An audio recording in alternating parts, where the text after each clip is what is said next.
बता दें कि श्री राम की भक्ति तमाम भक्तों द्वारा अपने अपने तरीके से की जा रही, क्योंकि 500 वर्षों के बाद श्री राम अयोध्या में एक बार फिर से विराजमान हुए, जिसको लेकर श्री राम भक्तों में काफी उत्साह का और खुशी का माहौल है। और इसी के तहत राष्ट्रीय राजपूत करनी सेवा के राष्ट्रीय महासचिव सुरेश सिंह द्वारा पिछले दिनों अयोध्या में जाकर श्री राम भगवान के चरणों के रज मिट्टी लेकर इंदौर पहुंचते थे। आगे मैं दहेज विरोधी इकाई नगर उपाध्यक्ष इंदौर श्री अभिनव सिंह जी चौहान से निवेदन करूंगा, कृपया मंच पूरा। और इसी मिट्टी के 5100 कलश के वितरण समारोह संपन्न किए गए। इस दौरान उनका कहना था कि राजपूत समाज द्वारा वर्षों तक श्री राम मंदिर के लिए संघर्ष किया गया। कई राजपूत ने तो अपने माथे पर पगड़ी और पैर में चप्पल तक नहीं पहनी।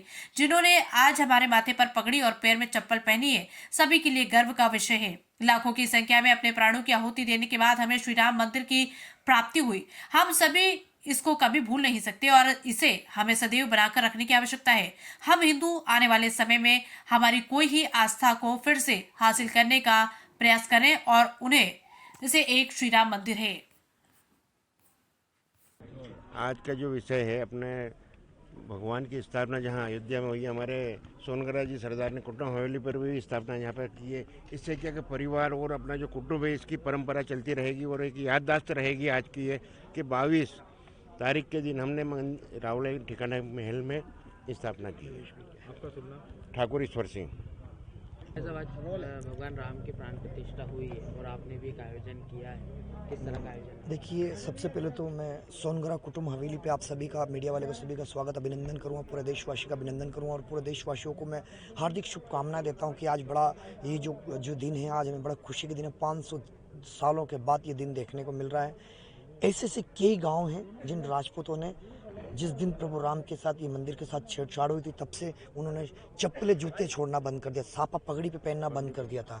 आज वो दिन आया हमारे राजपूतों के कि सर पे पगड़ी का मतलब हमें सीखने का वापस उन राजपूतों का सौभाग्य हुआ है कि आज हमें पगड़ी पहनने का हमें मौका वापस मिला और हमें आज वो चप्पल जूते पहनने का मौका मिला। हमारे राजपूत भाइयों को किसी ने तो आवाज़ ही बंद कर ली, किसी ने कपड़े, बहुत सारे जिसने जिसको जो चाहा उसने त्याग करके ये प्रभु की इच्छा को प्रकट करने की कोशिश की, प्रभु प्रसन्न हो और हमारे ये दिन देखने को मिले।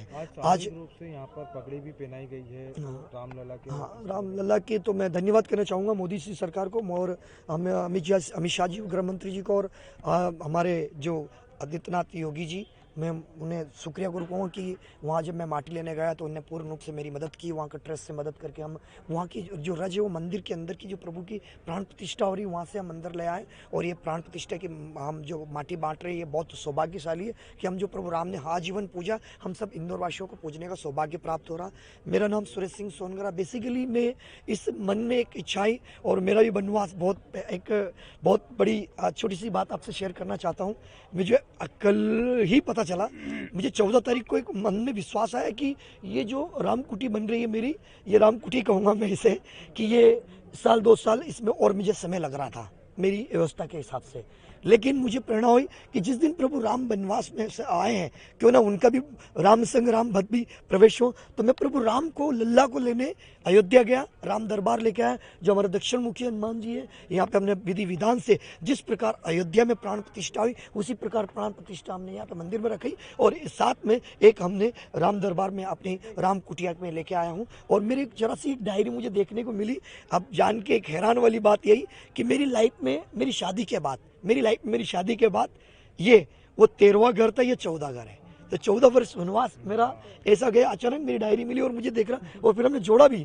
उस वक्त पे मेरी फैमिली की और मेरे पेरेंट्स की आंखों में आंसू आ गया था कि ये चीज़ें अचानक नहीं, ये प्रभु की इच्छा थी। और आज महामंत्री का पद भी आपको दिया है, उसको लेकर क्या? बस मैं पद नहीं समझता हूँ, ये जवाबदारी है। पद तो क्या है, देखो ये तो राजनीतिक स्टैंड कह सकते हैं, मैं तो जवाबदारी समझता हूँ। और हमारे शेखरवार जी ये पूरे प्रदेश में काम करते हैं, पूरी इनकी टीम को देखकर सीखते हैं। और रही बात जो मुझे जवाबदारी दी है, मैं तो कहता हूँ ऐसी प्रेरणा मुझे मिलती रहे इनसे, मैं इनके विचारधारों से जुड़ा हूँ, इनकी सोच से जुड़ा हूँ। मेरा नाम सुरेश सिंह सोनगरा, श्री राष्ट्रीय राजपूत करनी सेना दहेज विरोधी इकाई का राष्ट्र महासचिव, श्री राष्ट्रीय राजपूत करनी सेना दहेज विरोधी इकाई का प्रदेश अध्यक्ष भी।